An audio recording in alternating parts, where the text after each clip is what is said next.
Welcome to the Common Man Football Show. My name is James Coburn, and today's episode, I'm doing a continuation of the last show I did in terms of rankings. I released the top 25 metric rankings based on data, and I figured this week I would do a little bit of pick'em, a little bit going into week 5. So we're going to look at all the top 25 team matchups. So this is pretty much all the top 25 teams, except for one team, Louisville. They're playing Murray State this week. Murray State is not a FBS team, so I didn't include Louisville because of that. But every other team that's playing an FBS team, I included them. And just this should give you sort of a, what their data looks like going into the game, what their strengths are, what their weaknesses are, and all that kind of stuff. And also, all terms and definitions will be in the description, so if you're not familiar with any of the stuff that I'm talking about today, or the ranking system, you could actually watch the video about the ranking system to familiarize yourself a little bit better. And on top of that, you could also just read the terms and definitions in the description, which I think should give you ample information to kind of understand what I'm talking about and what I'm basing things on. So when you come to this week, these are basically how the matchups kind of show up. We have Duke versus Miami, Florida, USC versus Washington State, Northwestern versus Wisconsin, East Carolina versus South Florida, Florida versus Vanderbilt, Indiana versus Penn State, Georgia versus Tennessee, Miami, Ohio versus Notre Dame, Auburn versus Mississippi State, LSU versus Troy, Ohio State versus Rutgers, Clemson versus Virginia Tech, Oregon State versus Washington, Oklahoma State versus Texas Tech, Alabama versus Ole Miss, and Northern Illinois versus San Diego State.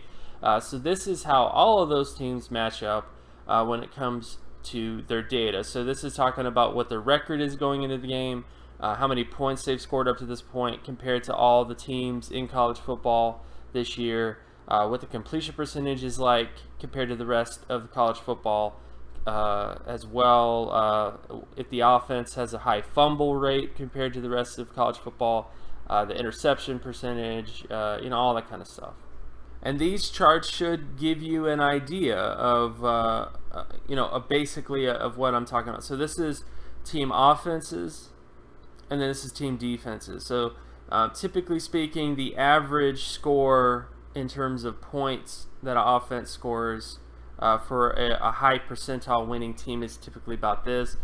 Completion percentage is typically about this. Fumble, how many fumbles you have, how many interceptions you have, how many turnovers you have total. That's basically what it's looking like. And when it comes to offense, the less turnovers you have, the higher the score is. When it comes to defense, the more turnovers you create as a defense, the higher your score is. So again, this is offense, and then this is defense. So you can basically do whatever you want to do with this information. I'm just pointing you in the direction of what these points mean, what these scores mean, and then you ultimately can make whatever decision you want. If you think that the turnovers will be a major factor in the game, then you can go with that. If you think the points will be a major factor in the game, then you can go with that. It's really about giving you some information so that you can think about, making a better, more informed pick, I guess, when it comes to these teams. And also, it is college football, so anything can happen. Anything, which comes to the picks. So these are the picks based on this data. Again, this is data within the last 4 weeks.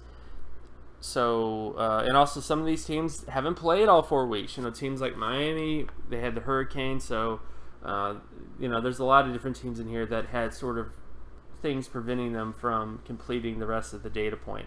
So just keep that in mind. But this is the wins for the week. So one of the controversial wins I know is Duke over Miami. You may be like, what? But when you look at the overall indicators, they favor Duke slightly. And Duke is one of those teams that when anybody that's followed Duke over the last couple of years knows that Duke is going to get somebody slipping. They always do. So I would not be surprised if the data holds up with this particular game. Miami, Miami, of course, has all the talent in the world. They have all the recruits in the world. They have, Mark Richt. They have all that kind of stuff. But Duke has played Miami and been competitive with Miami in the past. So again, this should not be that surprising that they might be favored based on data going into this game. What I personally think is going to happen, I really don't know, because again, Miami definitely has the talent to beat Duke, but they've had the talent in the past, and they've had controversial losses. So I just feel like that's just sort of my feeling on that. And then of course we have Washington State over USC. This is a really tough one for me, but Washington State overwhelmingly just has better overall data. They have a defense that creates more turnovers. They have an offense that creates less turnovers. Like USC's just been turning the football over and coughing up the football a lot over the last 4 weeks. And that's not something Washington State has had to deal with that much. So I just feel like in this particular game, this could be an upset game. This could be a game that catches them by surprise because Washington State has a defense that can do what it needs to do. They have an offense in Luke Falk that can do what he wants to do.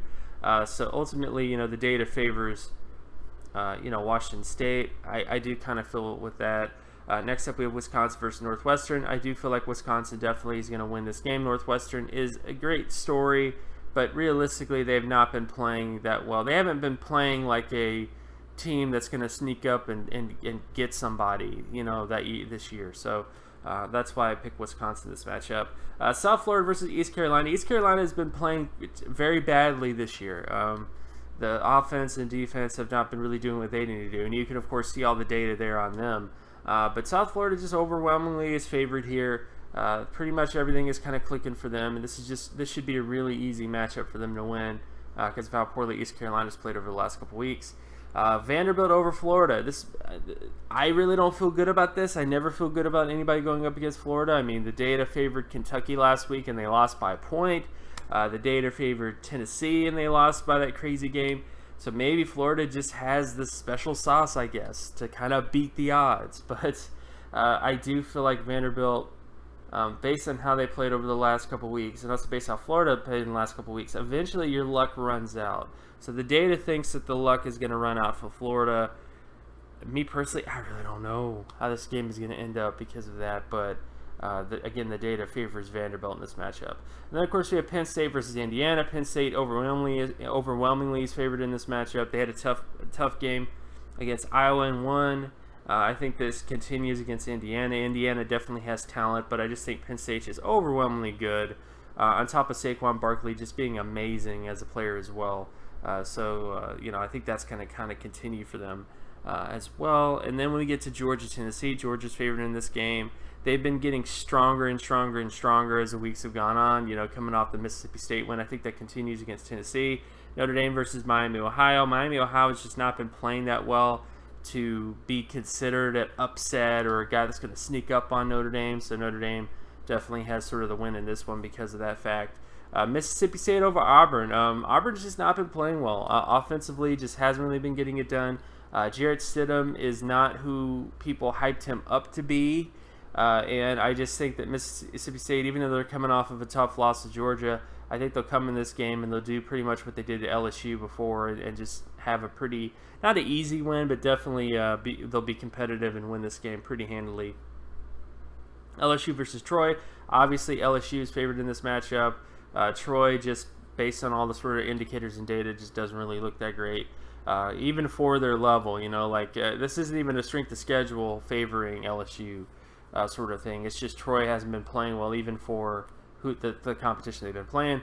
Ohio State over Rutgers. I mean, there's nothing else to really say. Another controversial pick: Virginia Tech versus Clemson. The data favors Virginia Tech mostly because Virginia Tech's defense has just been able to do more things. Clemson's defense has been amazing. It's been amazing in terms of preventing points. It's been amazing in terms of a lot of different factors. But where it has not been amazing is when it comes to creating turnovers as a defense. So that's something that definitely needs to improve. It could be just something because they haven't played a ton of games. They have played a decent amount of games, but this is the only sort of matchup that you might be surprised to see. But the data favors Virginia Tech just because they're a little bit better when it comes to their defense in terms of creating turnovers. Personally, I think Clemson wins this game, despite all the sort of odds favoring Virginia Tech based on data. But I do think that, again, I'm just explaining why the data favors Virginia Tech is because of that turnover. It is because the defense just creates more turnovers. It creates more opportunities for the ball to get into the offensive hands. And because of that, it increases the chances of them putting up points and then scoring. And then, of course, we get to Oregon State versus Washington. Washington, of course, favored in this matchup. Oklahoma State over Texas Tech is I'm a little wishy-washy on this one. I'm kind of, how good is Oklahoma State really? They're coming off a tough loss to TCU. I wouldn't say they were embarrassed, but they definitely were kind of overmatched.